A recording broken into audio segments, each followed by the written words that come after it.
जय माता दी। तो मैं आपके लिए लेकर के आई हूँ एक माँ के भगत की सच्ची कहानी। ये कहानी है एक कटरा के पास छोटे से गांव की। उस गांव में एक छोटी सी बच्ची रहती थी जो माली परिवार से थी। वो बच्ची माता वैष्णो देवी की बहुत बड़ी भगत थी। वो माता वैष्णो देवी के दरबार में जाती थी, कभी महीने में, कभी 6 महीने में, और माँ के दर्शन करती थी। उसका जीवन खुशहाली से बीत रहा था। फिर वो बड़ी हुई और उसकी शादी हो गई। उसकी शादी हुई तो ठीक ठाक से परिवार में थी, लेकिन कुछ समस्याओं के चलते हुए उनके घर में निर्धनता आ गई। निर्धनता इतनी बड़ी कि उनका जीवन यापन करना ही मुश्किल हो गया। तो माता के मंदिर गई, भवन में जाके उसने माता से अनुरोध किया कि माता ऐसे जीना है, ऐसे ज़िंदगी से अच्छा तो आप ज़िंदगी ख़त्म कर दो। तो माता ने उसकी पुकार सुनी और उसकी पुकार सुनने के बाद उनको अच्छा खासा एक कारोबार दिया जो फूलों का था। फूलों का व्यापार करने लग गए। किसी मंदिर में, मेले में, घरों की सजावट के लिए उन्होंने फूल डेकोरेशन का काम शुरू कर दिया। फूल डेकोरेशन का काम उनका खूब अच्छा खासा चल रहा था। तो काम चलते चलते उनके दिमाग में आया कि माता की कृपा से हमारा घर अब अच्छे खासे से चलने लग गया है। उनके एक बेटी और एक बेटा भी हो गया, बच्चे बड़े हो गए। तो उन्होंने, सब परिवार ने सोचा क्यों ना माता के दर्शन के लिए सभी लोग साथ चलें। वो सब लोग साथ माता के दर्शन के लिए चल दिए। माता के दर्शन के चलने के लिए उन्होंने एक बस बुक की। बस में बैठ के वो माता के दर्शन के लिए कटरा पहुंच गए। क्योंकि कटरा के पास ही था, इसलिए उन्हें ज़्यादा टाइम नहीं लगा। वो माता की चढ़ाई करने लगे। माता के भवन से आने में और जाने में उन्हें तकरीबन 2 दिन लग गए।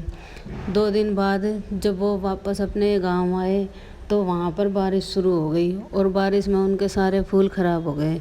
फूल ख़राब होने के बाद तो बस उनका मतलब मन सा ही ऐसा हो गया कि माँ, हम आपके दर्शन के लिए गए थे और आपने हमारा जो रोज़गार दिया था वही अब खराब तहस नहस हो गया, तो अब हम इससे कैसे कमा के खाएंगे।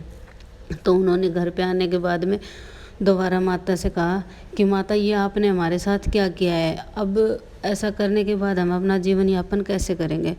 तो उनके पास एक आदमी आया और बोला कि यहाँ पास में ही एक मेला है और आपको फूल लेके जाने हैं वहाँ पे। इससे उन्होंने नए फूल खरीदे और वो वहाँ पे लेके गए।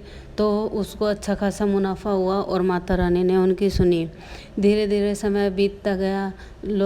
वो लोग अपना जीवन यापन अच्छी खासा कर रहे थे, खूब खुश थे। अपना जितना जीवन यापन हो रहा था अपना उतना कर रहे थे, थोड़ा बहुत जोड़ भी रहे थे। तभी उन पे शादी की जिम्मेदारी आ गई कि अब बच्चे बड़े हो गए हैं, पढ़ लिख लिए, अब शादी तो करनी पड़ेगी। लेकिन वो शादी के लिए इतना धन नहीं जुटा पा रहे थे कि बेटी की शादी के लिए दहेज दे सकें। अब दहेज कहाँ से आए? अब दहेज ना मिलने के कारण, क्योंकि समाज ऐसा है कि बगैर दहेज के शादी वो नहीं है। कोई अच्छे से परिवार में शादी करने के लिए सब दहेज मांगते हैं।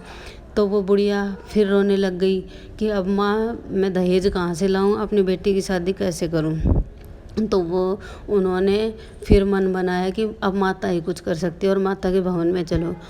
वो माता के भवन में चढ़ती जा रही थी, रोती जा रही थी, चढ़ती जा रही थी, रोती जा रही थी कि इस समाज में अब मेरे पास कुछ है भी नहीं, तो मैं अपनी बेटी, मैं जीवन यापन ही हमारा ठीक ठाक चल रहा है, तो दहेज देख के शादी कैसे करूं। वो रोती रोती रोती रोती माता के भवन में पहुंच गई।